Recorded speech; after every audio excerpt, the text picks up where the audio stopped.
Shopify's point of sale system helps you sell at every stage of your business. Need a fast and secure way to take payments in person? We've got you covered. How about card readers you can rely on anywhere you sell? Thanks, have a good one. Yep, that too. Want one place to manage all your online and in-person sales? That's kind of our thing. Wherever you sell, businesses that grow with Shopify. Sign up for your $1 a month trial at shopify.com/listen. Shopify.com/listen. Have you ever had that inner voice that whispers, I just can't do this, right before you're about to take on something new? Or maybe it's a louder, persistent chant of self-doubt that seems to paralyze you, keeping you stuck where you are or not really moving forward in life. I get it. We've all been there at some point. Here's what I wish I knew sooner. For years, I thought putting things off was just putting my dreams on hold.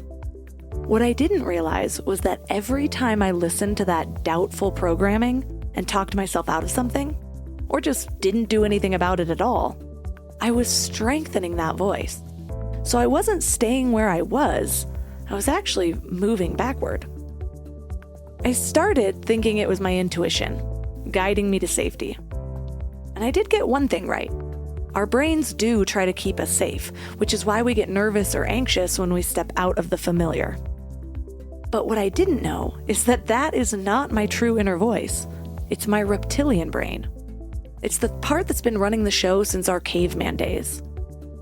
I didn't realize that if I don't learn to manage that part of my brain, I never clear the weeds to hear the true inner voice, the part of my soul that's guiding me to my highest path, rather than just keeping me where I am so I don't get eaten by lions. Let me share a story. A few years ago, just before my son was born, I was overwhelmed with fear and self-doubt. I worried endlessly about being a good mom, balancing work and family, not losing myself in the new identity of mom.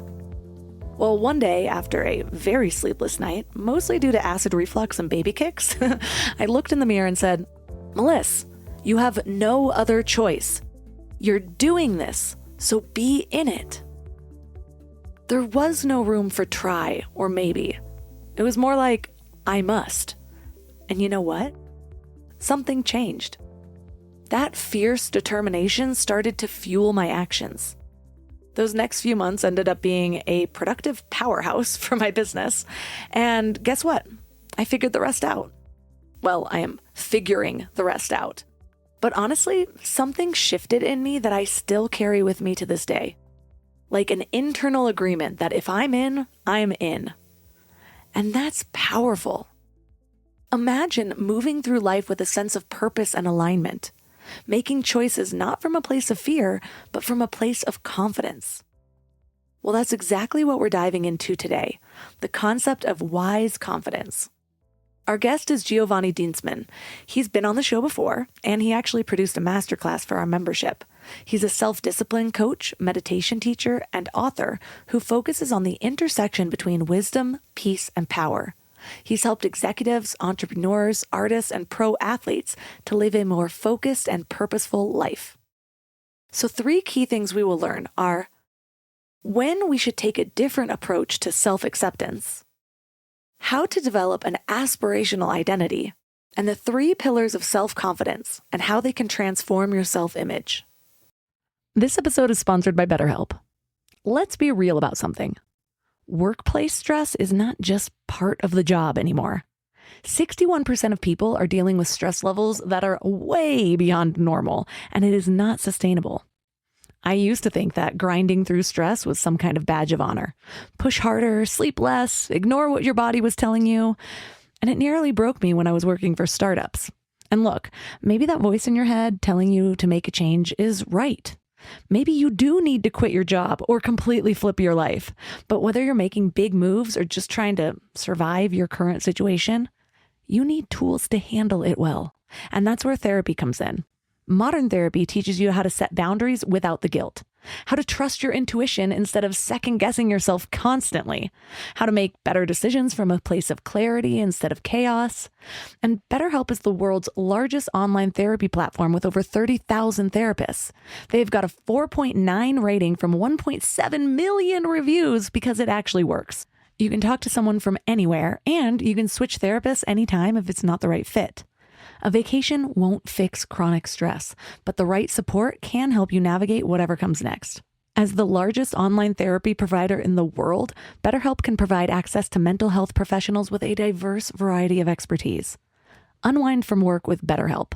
My listeners get 10% off their first month at betterhelp.com/mindlove. That's betterhelp, HELP.com/mindlove. Can we talk about back to school chaos for a second? The kids are getting back into routines, everyone's schedules are crazy, and suddenly you're supposed to have dinner on the table every night like some kind of magician. But want to know what I figured out? Shopping, planning, and cooking food really can be simple and stress-free, which is why I love Hungry Root. Hungry Root takes the stress out of mealtime by filling your cart with personalized picks and planning your week of meals, getting smarter with every order. With over 15,000 recipes to choose from each week, many ready in just 15 minutes or less, it's a huge lifesaver on those busy weeknights. I personally love their Smart Cart technology. It learns what I actually like and then recommends groceries, recipes, and supplements tailored to my tastes and needs. Plus, I love the kids' snack section where I get these really easy snacks to just keep in the car or throw in our to-go bags or lunch boxes for those of you who need them. They screen out over 200 additives, including high fructose corn syrup and artificial sweeteners. They only source high-quality meat and seafood with no hormones or antibiotics, and they carry trusted brands like Oatly and Vital Farms. The time that I have gotten back has been incredible. Take advantage of this exclusive offer. For a limited time, get 40% off your first box, plus get a free item in every box for life. Go to hungryroot.com/mindlove and use code MINDLOVE. That's hungryroot.com/mindlove, code MINDLOVE to get 40% off your first box and a free item of your choice for life. hungryroot.com/mindlove, code MINDLOVE. We have our conditioned identity, which is how we were conditioned to be by our early childhood experiences, by our parents, the way we were brought up, friends, school, TV, and all of that. And that has imprinted certain beliefs inside of us. And for many people, they are limiting beliefs. They are not beliefs that help you be happy and successful in life. Now, that identity is not your truth. It's a story. It's the story of you. And when you realize that, then you can tell yourself a better story. You can choose to reinvent yourself. Turn up your frequency with Mind Love. Bite-sized brain hacks for seekers, dreamers, and doers. It's time to give your mind a little love with your host, Melissa Monti.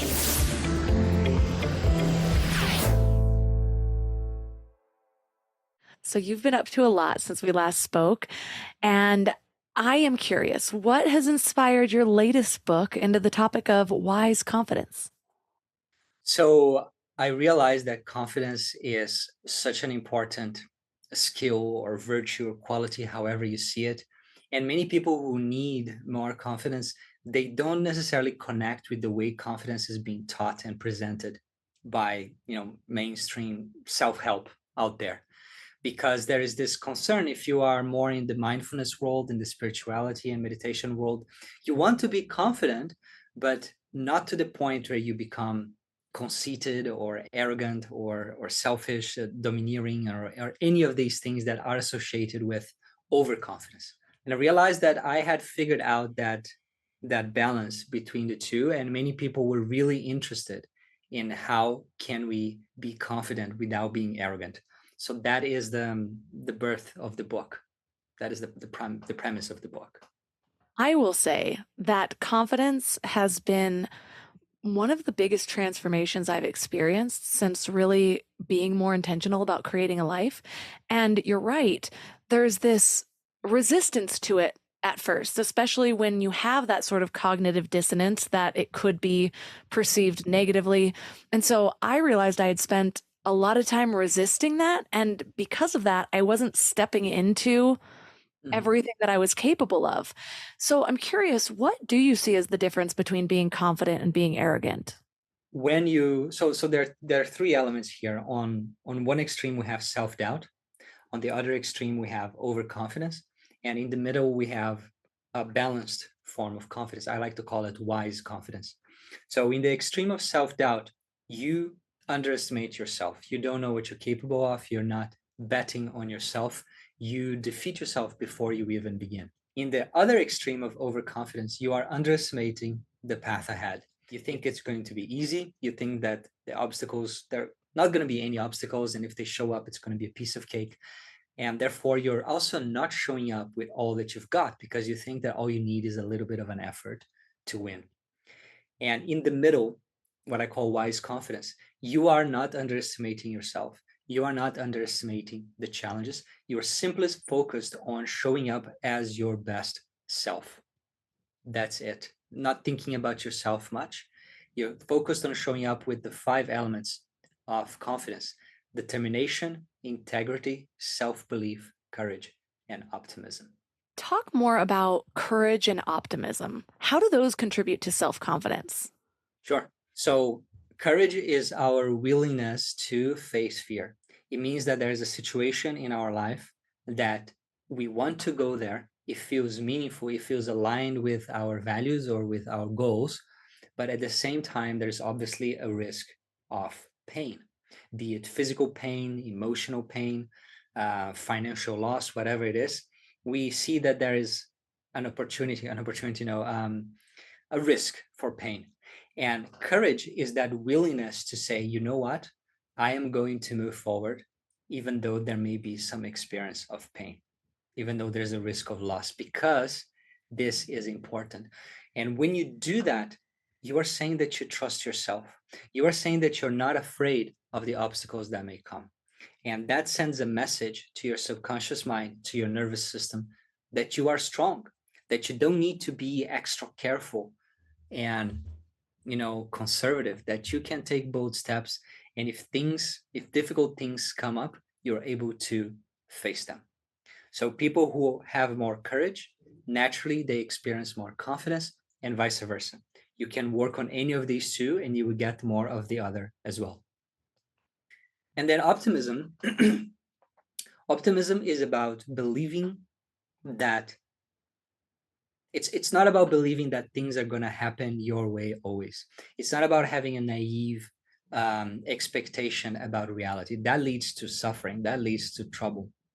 It's about believing that it can happen, that you can succeed, that whatever obstacle comes your way, at the end, you will be able to overcome it. You have that optimistic view of how life will unfold for you and of your capacity to overcome challenges. You don't expect that it's going to be easy. You expect that there might be lots of challenges, but at the end, you are having an optimistic view that you can achieve your goals and you can become the person you want to be. One of the mindset shifts that I had to embody to start just living bigger in my life, and this was not that long ago. A lot of people seem to think that, all of this was right before you launched your business. But I've realized that there's another level I need to step into as I grow. And one of those is that in regards to optimism, it's not this blind idea that everything's going to go well the whole time. It's that even when something doesn't, because that does happen, I'm going to be able to handle it. Even if I don't know how I'm going to handle it, if somebody over planning, or I'm not sitting there trying to figure out every single thing that could go wrong and having a fallback plan for that, but just trusting that, hey, I'm strong enough that whatever comes up, I will find a plan. And when that time comes, then I'll tackle it instead of getting caught in that analysis paralysis. And that builds a lot of self-trust. And I think self-trust is such a big part of that belief because they go hand in hand, but they do have kind of nuances. And that reminds me of another topic that you cover in your book. You talk about having integrity in the context of self-confidence. Can you go deeper on that? Sure. So integrity comes from the word integer, which means one. When many people think about integrity, they think of being honest and sincere and playing fair and all of that. But at its deepest meaning, integrity is about being one. Being one is the opposite of being divided. When you want to take action, when you want to pursue a particular path, a particular goal, and part of you tells you that you shouldn't do that, that that's not for you, that you're not good enough, that it's not going to end well, then you are divided. Part of you wants to move forward, part of you is afraid of moving forward. It's like you're trying to move forward with a handbrake on.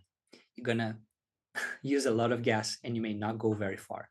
So integrity means that you have integrated all of the different elements of your being, of your personality, so that you move forward as one. If you think of the metaphor of an orchestra, our path in personal development, from my point of view, is that we become like the maestro. All of these different instruments in the orchestra, they are important. But if all of them are playing whatever they want, however they want, we're going to have noise, not music. But if they are following the plan, if they're following the score, if they're following the maestro, then we're going to have music, and every element is important and every element will be highlighted when its time comes. So that's what integrity is about, that you can integrate all the different aspects of your personality and live a more wholesome, a more whole life. How has self-confidence or self-doubt affected you getting to where you are?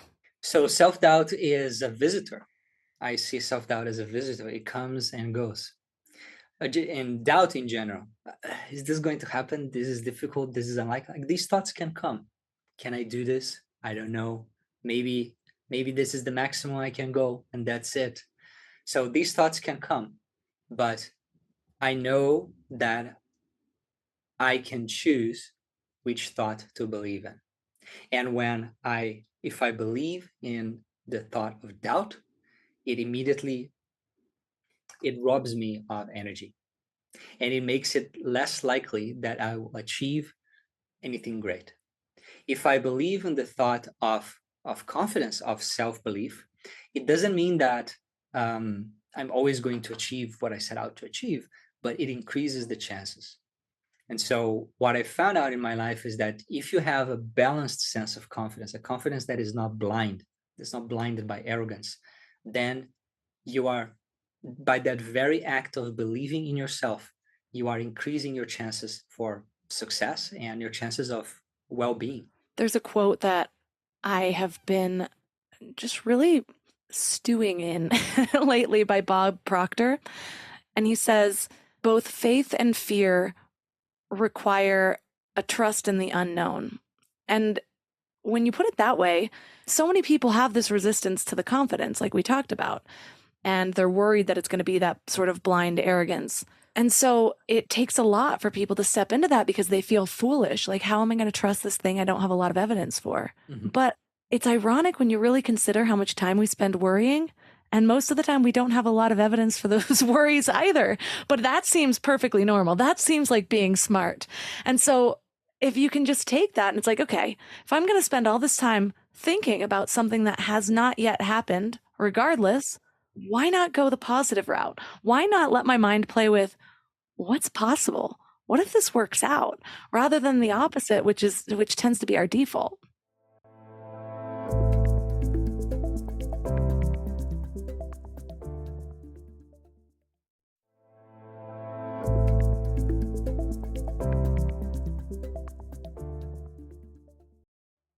Why not go the positive route? Why not let my mind play with what's possible? What if this works out? Rather than the opposite, which tends to be our default. Life is, there's so much unknown in life. Not only unknown, but unknowable. Things that we can never know at every step of the way. Any decision you make in your life, you may want to figure everything out and think it through and analyze everything. And to a certain degree, that's good and helpful.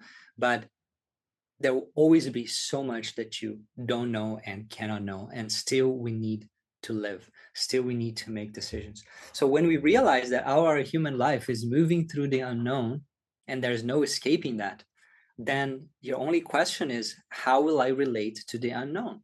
I can relate to the unknown with fear and anxiety, trying to hold on to the little known that I know as much as possible. Or I can relate to the unknown with a sense of courage, confidence, adventure. And life feels very different depending on this decision. I've been taking my clients through a process of self-discovery and alignment and just learning to dream bigger than we tend to allow ourselves to dream. And a big part of that is the alignment part and just realizing how often we're giving our subconscious mind, the universe, whatever your belief in, that is the underlying force when we're not paying attention, when we kind of let ourselves go a little bit, we're giving mixed signals. It's like we say we want something, but then our inner voice is saying, no, we can't do that or we don't deserve it. And then our actions are doing something totally different. And once you start to align that, it's like you're propelled forward by a force that you didn't even really know was there.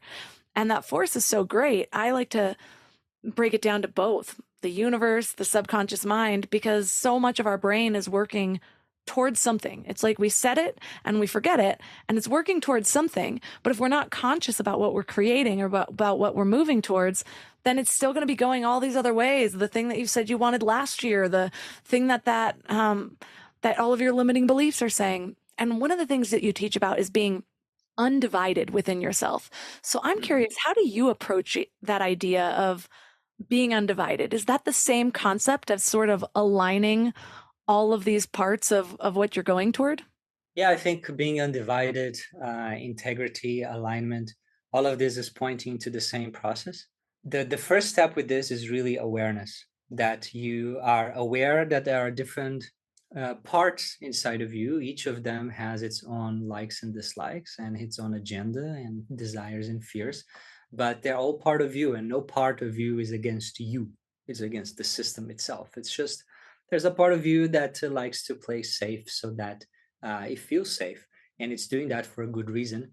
So, but being in alignment means that you are taking the reins of your existence in your own hand, and you're deciding where you want to go. A metaphor that I use a lot in my work is a metaphor that comes from a very ancient book in India, the Upanishads, and it's the metaphor of the higher mind and the lower mind. So imagine a chariot. There is the charioteer and there are the horses. The horses are what I call the lower mind. They are our emotions, our reactive thinking. They are living outside in. They are triggered by the outside. They are just, impulsive. And then we have the charioteer. The charioteer is more purposeful. You could connect it to the prefrontal cortex in neuroscience. It's that part of us that has awareness. It's that part of us that has our core values, our dreams, and our virtues, what is most developed, most human about us. And the body is the chariot. Now, if you just leave the horses to their own devices, they are going to move here and there haphazardly. You are not going to get to your destination, and they may even break the chariot. Now, if the horses are well fed, they are well taken care of, but they are being guided by the charioteer, right? Then you will go somewhere. Then the passenger who is inside the chariot, and you can call that the soul if you like, then the passenger will arrive at its destination. You will live the purpose of your life. But unless you take some control over your inner world, then that's not going to happen. And again, we get to the metaphor of the maestro. It's another way of looking at the same thing, that the maestro is coordinating all the different aspects of the orchestra. So yes, living with alignment, it means that the charioteer in this case has a really clear vision and map. Like, this is what I care about the most in my life. This is where I want to go to. That's my aspiration. And then it can coordinate the horses to get there. Last we spoke, we talked a lot about self-discipline. Mm-hmm. And so when you're looking at self-belief and self-discipline, how do you approach these two things at the same time? How do they interplay with going towards your goals? First, my approach to self-discipline is very different. Just like my approach to self-confidence, when most people think about self-discipline, is that beating yourself up, is that mental toughness, pushing yourself. My approach to self-discipline is different. It's what you were saying. It is living life in alignment with your values, choosing that long-term, choosing the deeper, the thing that will give you a greater satisfaction rather than the instant gratification. So how does self-discipline relate with self-confidence? It's similar to the courage and confidence duo. One thing helps the other. When you are consistently taking action on your goals, when you keep your promises to yourself, when you're building good habits and breaking bad habits, when you're managing your time and your energy well, you tend to feel more confident. When you have all those elements or some of those elements going on for you, and they're elements of self-discipline, you feel more confident, you feel more capable, you feel that you can take on a lot and it's going to be okay because you see that you are in movement. At the same time, confidence creates discipline in the sense that you are not going to be disciplined taking action in any goal unless you have the confidence that you can achieve it, unless you have the confidence that that matters. You need to believe in yourself and believe in your goal, and then you can become disciplined about it. You have this way of speaking in this one part of your book. You talk about the specific phrase, I must, that signifies commitment and focus. Tell us how you use that. So that's one of the 5 elements of wise confidence. Determination is the first element. Determination is making a strong decision about what you want, about who you are, and not wavering from that decision no matter what happens, no matter what obstacles come. You still want what you want and you're still convinced that you're going to achieve that goal. You still believe in yourself no matter how many times you fall. You fall 99 times, you get up 100 times because you believe in yourself. You are determined. And one of the ways to measure if we are determined or not, to measure our level of commitment, is to observe the language that we are using when we are describing ourselves and when we're describing what we want. If you say like, I would love to quit the 9 to 5 and create my own business. That is a desire, that is a wish. If you say that I will quit my 9 to 5 and start a business, that carries a completely different strength. And I noticed in myself and in other people that when we are in that mode of determination, we use very strong verbs. We say that I must do this. I must achieve this goal. I must lose weight. I must meditate every day. But it carries a different taste from that I must that comes from the outside. It's not that I must because people are expecting. It's not that I must because otherwise I'm not good enough. It's that sense of focus, like it has to happen. And I'm not thinking about any plan B. No, my energy is not leaking out into any plan B. There's only plan A, and it has to happen. Let me give you a simple story about this. When I became a dad for the first time 4 years ago, I was afraid to hold my newborn baby. I was afraid that I was going to drop her. And my wife was encouraging me to no, hold the baby. It's going to be okay. And no, I was like, no, but what if I drop? Like, I cannot drop a baby. And then one day I realized, like, this is in my hands. It's a decision that I make, and that will influence my whole body and my subconscious mind. And so I decided that I will not drop my baby, no matter what. It's not an option. Dropping the baby is not an option. I will not drop the baby. I must never drop the baby. And when you speak like this, then it becomes something really strong. And then that went inside of me and the fear disappeared because I felt that I had that message was deep inside my body. It's almost like even if I am sleepwalking and I fall, I'm going to fall with the baby still in my arms. I'm not going to drop the baby because I am determined that that is not an option.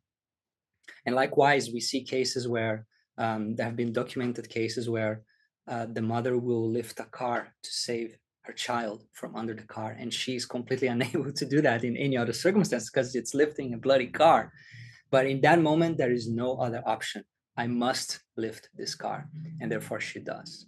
This I must or I will is a way of expressing a strong commitment, a resolution, a determination. And when we do that, all the energy of our mind, which is otherwise dissipated here and there, and maybe engaging in self-doubt and second guessing, all of that is gone. And all of that is pointing in a single direction. And then we get to touch our true potential and see what we're capable of. I love that story. I'm just reminded how I don't think I ever lived in the land of I must until I become a mother. I've always just been a boundary pusher. I'm like, I could show up for this job. I could make this excuse. I really valued my free spirit, and it was too often to the detriment of anything I wanted to accomplish. And even when I started my business, there were just so many options. I could go this way, I could go that way. And yes, I got myself to accomplish things, but the I must did not fully set in until I became a mother, especially having a day where I'm sick and also have to care for them. I'm like, I cannot believe I'm capable of this, but I must. And eventually, though, it turns into an I do. Like, this is who I am. And so this is what I do. And when it penetrates to that level, that's when it takes on a life of its own. I don't have to think about it quite as often. And so I'm always holding out for that, where I'm like, all right, I must for now. And until it becomes I do, until it gains its own momentum and just integrates into my being. And so that's the light at the end of the tunnel, because I know so often people are like, I just can't live this way. It's too much willpower. It's too much determination. How do people sustain this? But that's the key, is you only have to do it for a while and then recommit every now and then. But it becomes so much easier through repetition. It's like after a period of time, you got used to it. It's like in the example of that mom, if every day she was saving a baby like that, lifting a car, eventually she can lift a car anytime she wants, right? But the one metaphor that I use in the book is that imagine our brain is like a light bulb. And if you pass 10 watts of current, it's going to light up a little bit. If you pass 100 watts of current, it's going to light up a lot more, right? And that current is the current of your commitment. If it's like, oh, let's try and see what's going to happen, well, I can guarantee one thing: you're going to see what's going to happen. That's all. But it's like, no, I'm not here to see. I'm not going to try this and see if it happens. I'm going to try this until it happens. Now suddenly there is more current, there is more determination, there is more energy, more prana, however you want to call it, going through that. And once you get used to operating with more lamps on in your brain, then it's easier for you to tap into that. And you look back and sometimes you realize like, oh, I was not really operating at my full capacity before. We have discussed the difference between self-confidence and arrogance. But another topic you cover is the difference between self-confidence and self-esteem and self-efficacy. Why is it essential to understand these distinctions?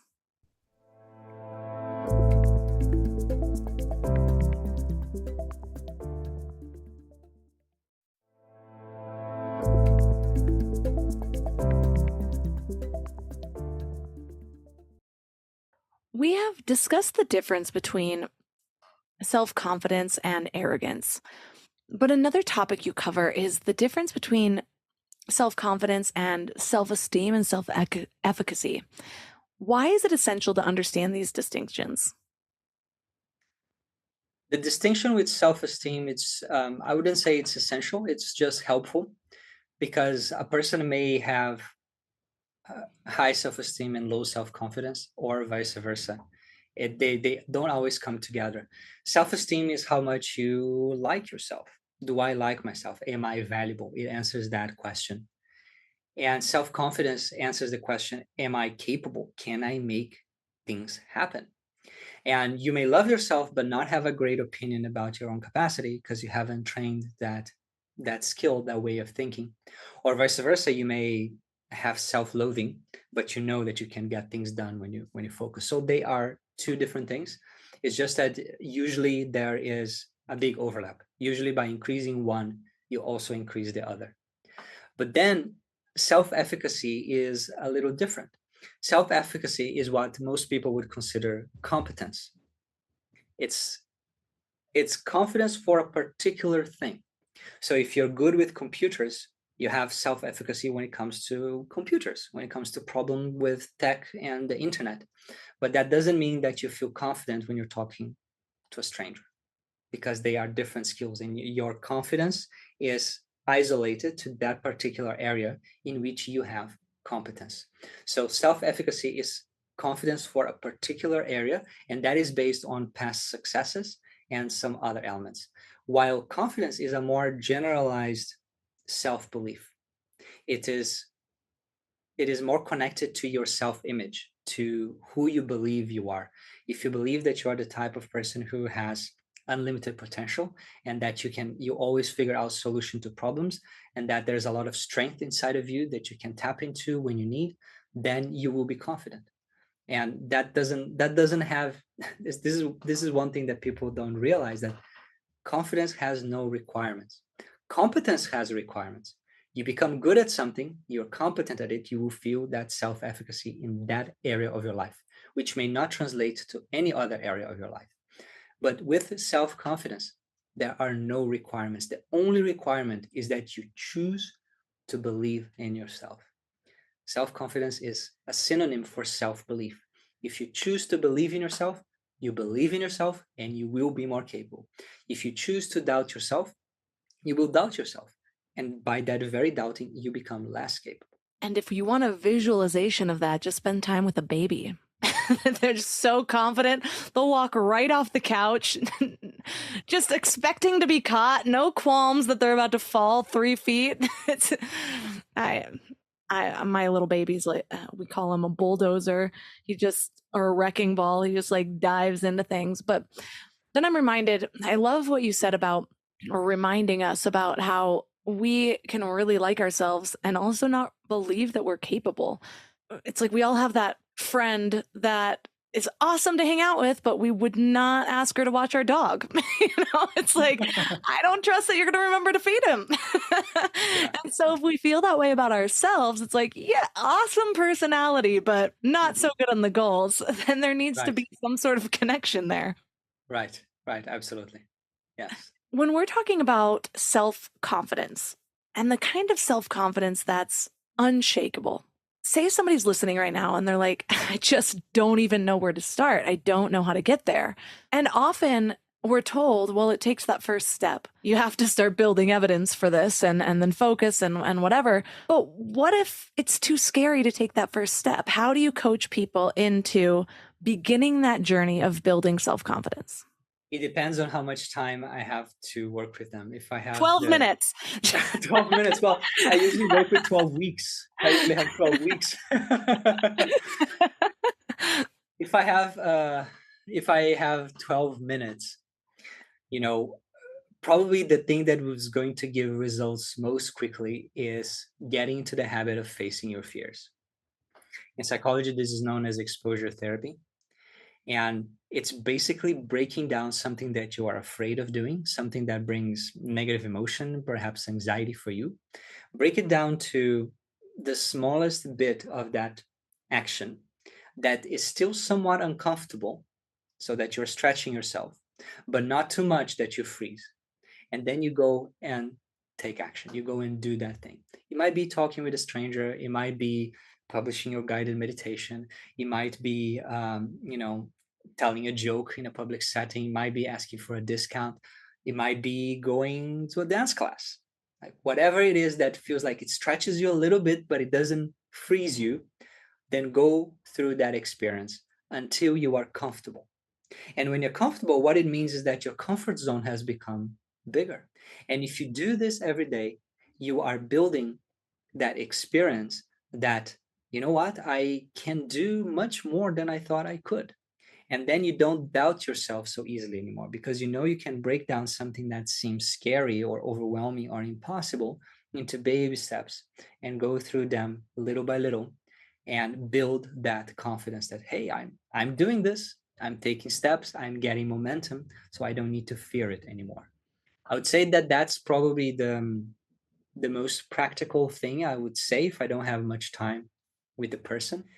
And then the deeper work that would require more explanation and working together would be for them to rebuild their identity.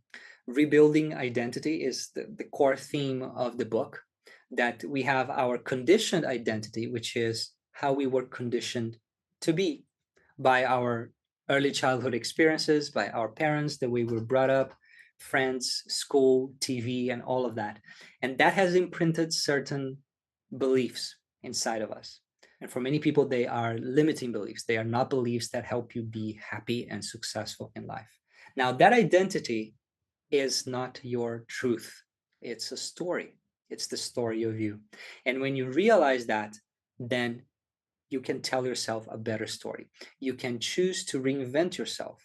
That if you grew up and whenever you made a mistake, there was an emotional outburst from one of your parents, and that created that emotional experience in you that failure is painful and I should never try something unless I'm sure I will succeed. No, that translates into fear of failure, perfectionism, and other things. And that is part of your conditioning. Now you can conceive of a different identity for yourself. You can conceive that who you are, and you can call it the new you, the new Giovanni, the new Susan, the new whatever. The new Giovanni doesn't think like that. He navigates the world very differently. He believes that he can face whatever challenge happens and that it's worth it to take risks in the direction of your dreams. And that's what makes life exciting. And that he believes that if he fails, that is not doesn't say anything about his value as a human being, that is just an opportunity to learn. And Giovanni thinks like this. And I'm going to think like Giovanni today as I'm going for my meeting. Right? So you create an idea, you conceive of your aspirational identity. And the more you spend time with it every day, and there are some guided meditations I created for this, that image becomes clearer and clearer to the point where you can say, like, I'm going to wear my new identity like a hat, and I'm going to act as if I already have that confidence, that courage, whatever virtues your aspirational identity has. And then little by little, day after day, you teach your mind and your nervous system to operate from a radically different paradigm. When I was first rebuilding my identity, I named her. I named her Mo. It was easier for me to put on the hat of Mo and just be like, what would Mo do? Than it was to really believe that I could do that. And that was so helpful for me because it was like this identity outside of me that I could just step into, act as if, but through repetition, that began to integrate. I don't need Mo anymore, although every now and then I like to call on her. But now I fully believe that that is my Melissa-ness. But one of the biggest shifts that I ever had in my life was this realization, because for a long time I was on this search of self-discovery. I was like, what is my purpose? What am I supposed to be doing? And it was like, no matter what exercises that I would do, I would just get more confused because there were so many options. There were so many things to choose from. And then I realized that we're not discovering ourselves. We're creating ourselves.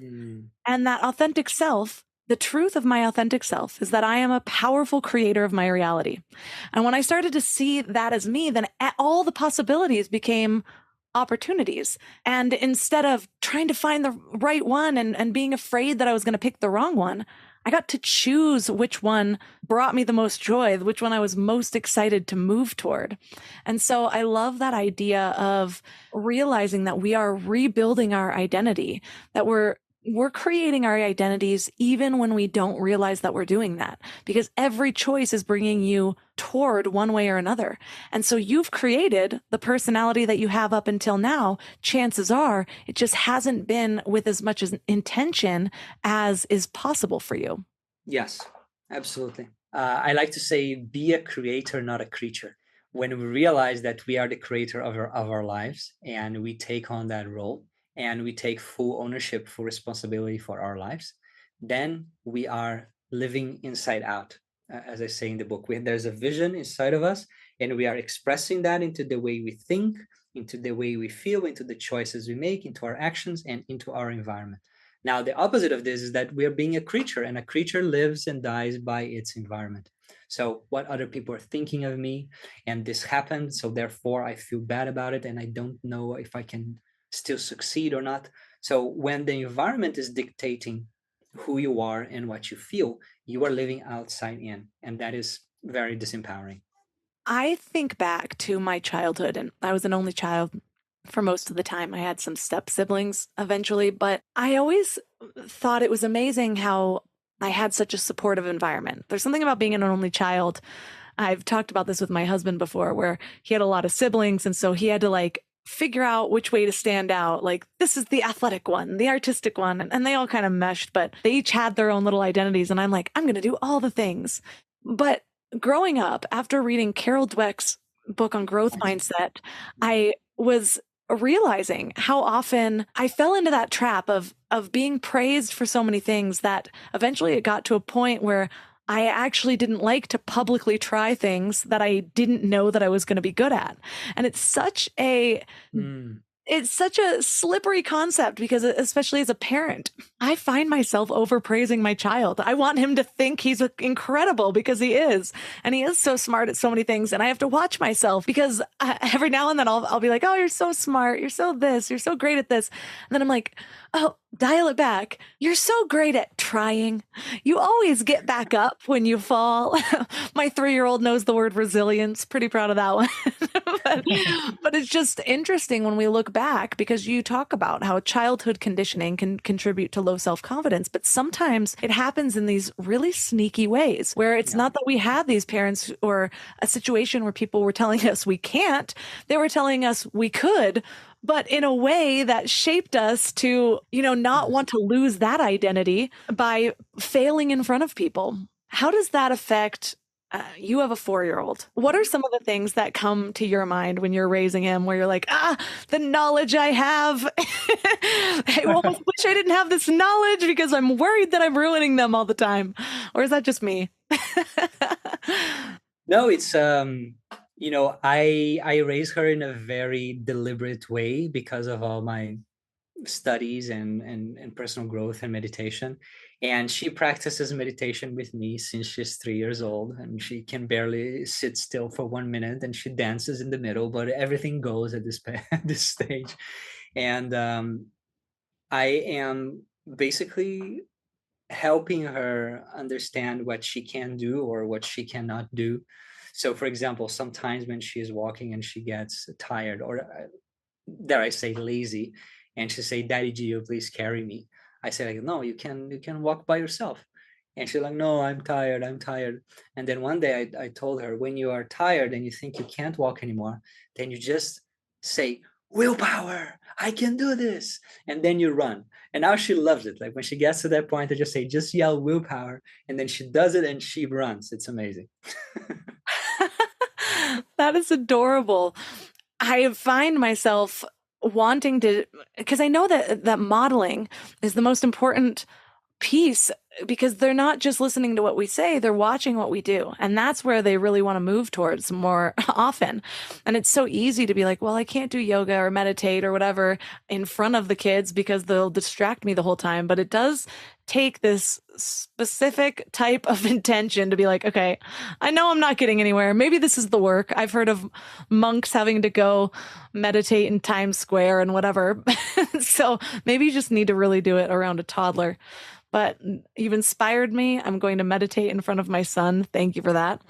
There's another question around, you have 3 pillars of self-confidence, and it's in 3 categories: aspiration, awareness, and action. Break those down for us.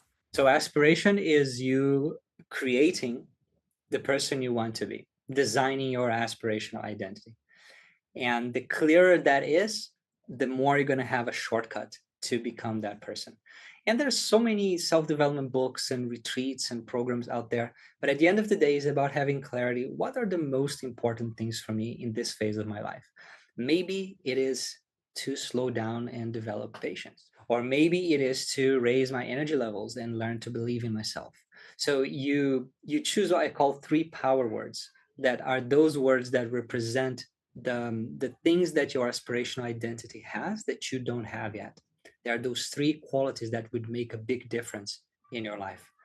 And then you go and live and adopt and integrate those qualities through several different approaches.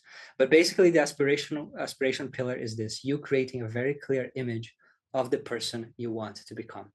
And then the awareness pillar, I talk about 4 core tools of awareness: mindset, witnessing, imagination, and embodiment. These are 4 different ways that you can deal with the thoughts that still come from the conditioned identity. So you have decided that this is who I'm going to be. I'm going to be Mo, or I'm going to be the new Gio. And this person is amazing. He is like this or she is like this. But still, the old identity, don't forget that you have fed that identity for years or decades and you have believed it into existence. And so it will continue raising its hand. You have fired it and it will still show up to work because it's a strong conditioning. So how do you deal with those thoughts, those negative thoughts and emotions that come from your past? Well, there are these 4 tools. Then the action pillar is about taking action based on your new identity. And we talked about one way of doing this, perhaps the main way of doing this, which is to do things that scare you, to do things that would be very natural for the better self, for the new self, but that are outside of the box of the old self. So you are taking action, and action is the ultimate confirmation of belief. You start by saying, this is the new me. I believe this is me. I don't believe the old self anymore. I'm going to act as this new self from now onward. Then awareness. I'm going to use these tools, the mindset shifting, the witnessing of mindfulness, just observing things, etc., to deal with the aftermath of the past. And then I'm going to take action based on the new self. I think your new self should be called Giovanni because Neo means new. That's a good one. Giovanni. My mom jokes are coming out. But you also talk about making sure to highlight our strengths. What is your process for identifying those? I know a lot of people have trouble even bringing those to light because they've been living in this, either they've been self-deprecating, they haven't believed in themselves. They're so used to talking down about themselves, or even on the flip side, embodying humility and feeling like focusing on strengths is not aligned with that. How do you get people to really identify some of these strengths, especially the ones that maybe they haven't noticed before? Everybody has strengths, and they are different from person to person. And it's only when we find our strengths and use our strengths in the pursuit of a meaningful goal that we really feel fulfilled, that we feel like, okay, I found my place in life. I'm using the best of me to pursue the best that I can conceive of. So that is our ikigai, in a way, our point of purpose. So it's extremely important to be aware of what are your core strengths. For one person, one of them might be creativity. For another person, creativity is not on the list at all, but maybe resilience is there, or maybe intelligence, or maybe patience, compassion, etc. When we know what are our strengths, then we should lean on our strengths rather than feel shy about them. It's not arrogant to know your strengths and to use your strengths.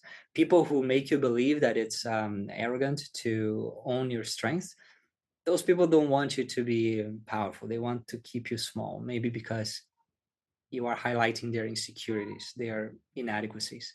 You are going to be happy, and we are going to be happier when you live your strengths, because then you're going to be the best human being you can be. So I would encourage people to discover their strengths and then to make use of them, to choose paths in life that are based on your strengths, because then you're playing inside your element. And it's not that we shouldn't work on our weaknesses. Sometimes we should just accept them. Sometimes we should work on them. But the paths that we take in life, the things that we pursue, they need to be very aligned with our strengths. Then the journey will be easier and we'll feel more fulfilled doing that thing. I always recommend that people give themselves the space to map out some of the things that they're good at and really look into them. I'm going to give an example. I had a friend he was one of those people that was like cocky and self-deprecating. Like he really embodied he was a car salesman. And he's like, I'm just the sleazy car salesman. I don't have other talents, but I can sell people anything. And I remember talking to him and I was like, do you know the creativity involved in sales? Do you know how you have to be on your toes? Do you know how you have to understand psychology and you have to get people to vision? And when I started breaking down this one skill that he just looked at because he had been told, oh, car salesmen are sleazy, but he makes money doing it. So he like grasped this identity that wasn't serving him besides monetary. He was just like, oh, whatever, I'm just going to own that my job is sleazy or whatever. And you could almost see something crack open in him when I told him what I saw in a salesperson, and how you can, if you just lean into this different mindset around it, it might bring out a whole different energy. And it reminds me of what you talk about, where we live in these limiting boxes. And some people, their boxes can look different. I'm usually calling them cages, but I kind of like boxes because we don't always realize that we're trapped inside. And that new identity requires the courage to just sort of step out of that box and see if there's also a life for you there. How do you coach people into dismantling the boxes that they find themselves in? I'm glad that you mentioned courage, because it does take courage. It does take courage because your conditioned identity may be causing you pain, but it's still you. It still feels like you. It's the devil you know, right? And so to step outside of that box, in the beginning, you're not going to be fully integrated into a new identity. You will be in the unknown, and people don't like the unknown. There's actually nothing scary about the unknown. It's our imagination projects scary things in the unknown. It's a field of infinite possibility, but the mind doesn't like the unknown. So as we are letting go of our conditioning, as we are trying to get out of the box, we'll be stepping on the unknown for a while, for a period of time. And then we need courage to continue forward. And we need faith that there's something better at the other side of this journey. And if we have these two forces of courage and faith, then we're going to continue moving forward. Otherwise, we're going to go back to our box very quickly, even though it's painful. So we need to find a way to understand that, like, hey, it's okay. It's going to feel like I'm disappearing, like I'm not myself anymore, like that the ground underneath my feet is gone. But that is part of the journey, and it's going to pass. You're not going to be in that same state 3 months from now. So if we know that, if we believe in the process, if we trust the process, then that journey is smoother. If you were to leave listeners with one piece of advice, one thing to think about to bring this all home, their little dose of mind love for the week on this topic, what would you give them? I would say, know who you want to be and then be that. That's the summary of everything. Where can listeners find you if they're resonating? They want to read any of your amazing books. Also, they can go back, search for different episodes that you've been on of Mind Love as well, because those are excellent. But where would we send people today? You can go to highermind.com. There you can find my books.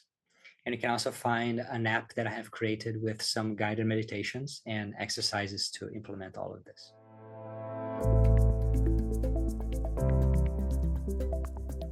All the links to this episode will be at mindlove.com/350. You heard him. The challenge for this week is to know who you want to be and then be that. Sounds simple, right? Like I mentioned in the beginning, though, this can be a little confusing because over the years, we get so used to listening to the wrong voice. We get used to listening to our programming or our reptilian brain, the part that's trying to keep us safe from taking risks or going too far out of our comfort zones. If you are looking for a little extra help to get in touch with that voice, to get absolute clarity on who you are, what you want, and then begin to reprogram your mind for that unshakable confidence in yourself and your ability to make shit happen. That is exactly what Soul Strength Activation helps you with. And we are launching our second cohort. And I have to tell you, the testimonials, the transformations from the last group were mind-blowing. So I'm teasing out information for the next cohort little by little. If you want to get on that list, please reach out to me at mindlovemelissa on Instagram, or make sure to be on the list for the Morning Mind Love, because I'll be sharing everything you need to know and when straight to your inbox.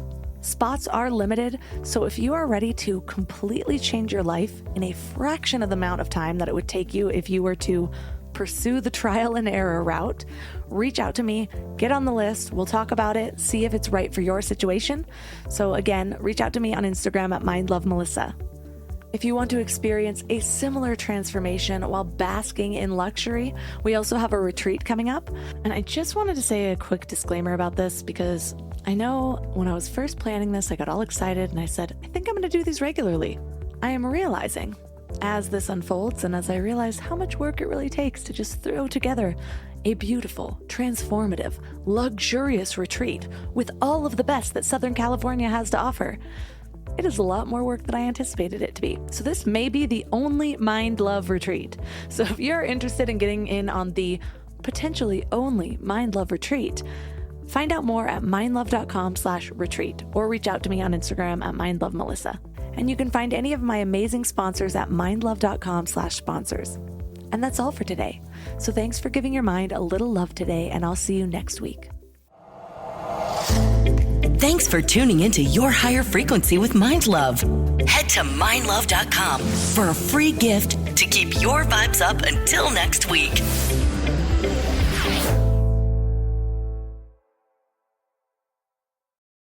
Mr. Gecko, you're a huge inspiration to us all, but who was your muse? My dear old Nan. She would tell me, always remember to be true to yourself and to use that fast and friendly claim support on the Geico app. I follow her advice to this day. Get more than just savings. Get more with Geico.